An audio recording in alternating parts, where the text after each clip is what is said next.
దీనికి మన పవన్ కళ్యాణ్ గారు ఉన్నారు. ఈయన ఎప్పుడు పాపం ఎవరికి ఇబ్బంది జరిగినా కానీ దపక్కన వస్తూ ఉంటాడు. ఇంట్లో వాళ్ళకి ఇబ్బంది జరిగినది వస్తాడో లేదో తెలియదు, కానీ పవన్ కళ్యాణ్కి ఏదైనా, చంద్రబాబుకి ఏదైనా ఇబ్బంది జరిగితే ఫస్ట్ వస్తూ ఉంటాడు. ఈయన మామూలుగా సినిమాల్లో ఉంటే సింగిల్ టేక్ ఆర్టిస్ట్ కాదు, బయటకు వచ్చినాడంటే సింగిల్ టేక్ ఆర్టిస్ట్. ఒక సింగిల్ టేక్లోనే చెప్తా ఉంటాడు, ఏం చెప్తాడు తర్వాత విషయం కానీ. సింగిల్ టేక్ ఆర్టిస్ట్ బయటకు వస్తే, ఎందుకంటే ఒక గుడాచారిగా, ఒక స్పైగా చూసినాము అంటే 30,000 మందిని తప్పోయినారు అని కనిపెట్టడంలో ఒక మంచి గుడాచారి రోల్ పోషించినాడు ఆయన. అదేవిధంగా ఒక ఆధ్యాత్మికంగా ఒక సినిమా తీయాలి అంటే సనాతని రూపంలో వస్తాడు ఇమ్మీడియట్గా. ఎక్కడైనా కానీ కుటుంబంలో కష్టాలు వస్తే గన్ను తీసుకొని వస్తాడు ఒకటేసారి అనమాట. వివిధ పాత్రలు వివిధ రూపాల్లో ఎక్కడ కావాలంటే అక్కడ తీసుకొని వచ్చే రకం అతనమాట మన ఆయప్ప.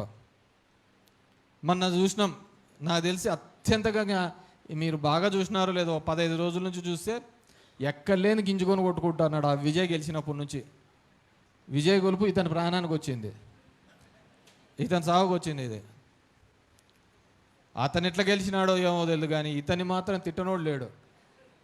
నువ్వెప్పుడు అవుతావంటే ఇడిచిపెట్టేది. మనకేమన్నా క్యాడర్ ఉందా, మనకేమన్నా అంత ఆలోచన ఉందా, మనకేమన్నా అడ్మినిస్ట్రేషన్ తెలుసా? ఇవన్నీ మనం అనేది కాదు, ఆయప్ప అనేదే. మన పార్టీకి ఏమైనా బలం ఉందా? 175 చోట్ల మన వాళ్ళు నిలబడే బలం ఉందా? ఇన్ని చెప్తా అంటాడు. నీతో పాటే కదా జగన్మోహన్ రెడ్డి పార్టీ పెట్టినాడు. ఇవన్నీ లేవు కాబట్టి నేను, మరి ఇవన్నీ లేనప్పుడు, ఇవన్నీ కుదరినప్పుడు నువ్వెందుకు పార్టీ పెట్టాలా? చంద్రబాబు కోసం పార్టీ పెట్టినారా మీరు? ఎవరిని ఉద్ధరించడానికి కోసం పార్టీ పెట్టినారు?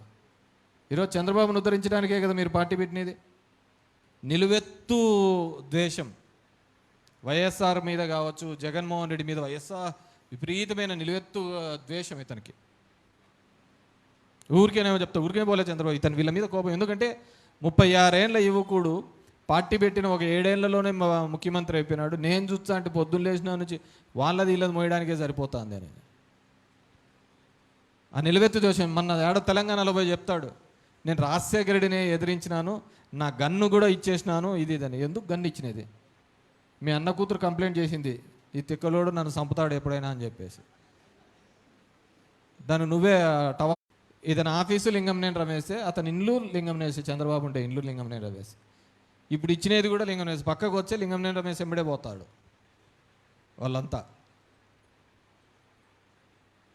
దానికి ఎవడే కానీ మాట్లాడద్దండి. నేను ఏదో నాగబాబు ట్వీట్ చేసినాడు, కమాండ్ ఇస్తాడు, అంతవరకు ఎవడే కానీ మాట్లాడద్దండి అని. I give command, you just follow it, అంతే.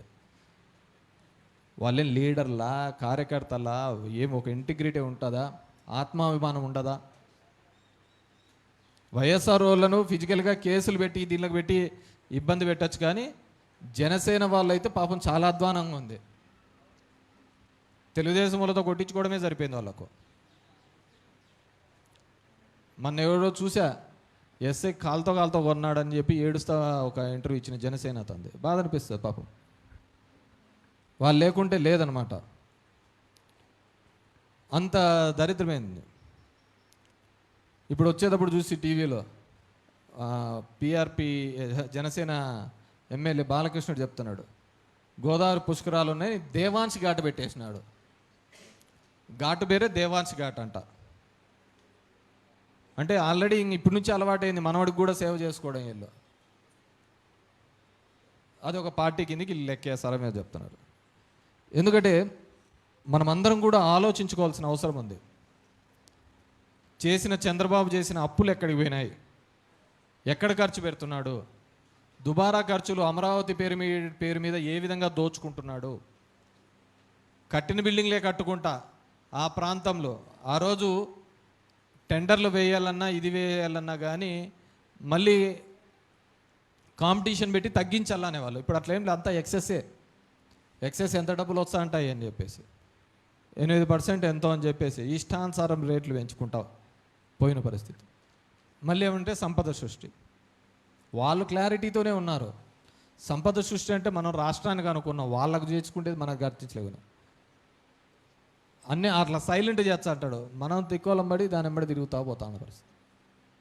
అంతటి ఇబ్బందికరమైన పరిస్థితి. ఈరోజు దేశంలో చూస్తే నీట్ పరీక్ష రాస్తే 22 లక్షల మంది పరీక్షలు రాస్తే దాంట్లో పేపర్ లీకు. మాట్లాడలేని యువతగా తయారైపోయింది అంత పరిస్థితి. సిబిఎస్ఈలో తప్పిదాలు 5.5 లక్షల మంది రాస్తే ఆన్లైన్ పేపర్ దీనిలో లేక రాస్తే లేదు. నీట్ పరీక్ష ఈ 10 ఏళ్లలో 4 సార్లు లీక్ అయిపోయింది. మాట్లాడలేడు, ప్రశ్నించలేదు. ఉపాధి హామీ పథకంలో నిర్వీర్యమైపోయింది. ఈ నెల నుంచి మొదలు పెడుతున్నామని చెప్పి ఇచ్చారు, జూలై 1 నుంచి తెలుస్తుంది ఏ విధంగా ఉపాధి హామీలోను.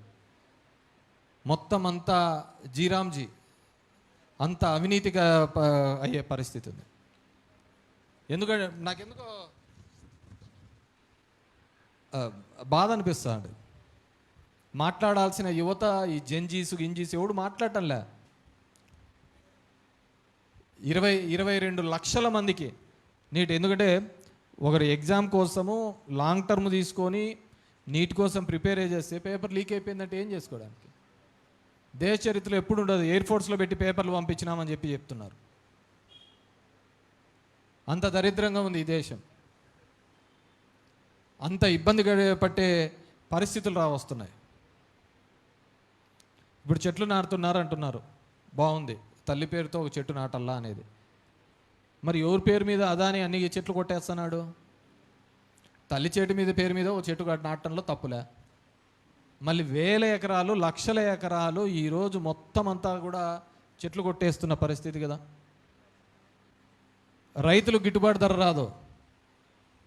రైతులు గిట్టుబాటు ధర కావాలని రోడ్ల మీద ఏడిస్తే టమోటాలు పోసినారు, మామిడి పండ్లు పోసినారు, అన్ని పంటలు పోసినారు, గిట్టుబాటు రాదు. పెద్ద సినిమా టికెట్లు రేటు పెంచాలంటే ఒక రోజులో జీవో వస్తుంది. పెద్ద సినిమా టికెట్లు పెంచాలంటే ఒక రోజే, ఇమ్మీడియట్గా కోర్టుకు పోతే కోర్టు ఇమ్మీడియట్గా ఎందుకు ఇది నిలబెట్టేసి ఇచ్చేసేయండి అంటుంది. ఈరోజు దేశంలో ఉన్న పరిస్థితి, మన రాష్ట్రంలో ఉన్న పరిస్థితి, ఏ పంటకు గిట్టుబాటు ధర వస్తుందని చెప్పండి? ఎవరికో వస్తుంది, అరటికాయకి వచ్చిందంట పంట అంటే మొత్తం అంత చిన్ని చెట్లు వీకేయండి, మళ్ళీ అరటికాయలు ఏంటి అని చెప్పేసి. ఈసారి టమోటా వచ్చిందంటే మొత్తం టమోటా వేసేసేయండి. వ్యవసాయం ఎంత అధ్వానమైన పరిస్థితులు, విద్య వైద్యం ఏ విధంగా ఎంత అవస్థలు పడుతున్న పరిస్థితి. చివరిగా అదే మనకు అలవాటైనది, సర్దుకుపోవడం అలవాటు పడిన సమాజం తయారైపోయింది.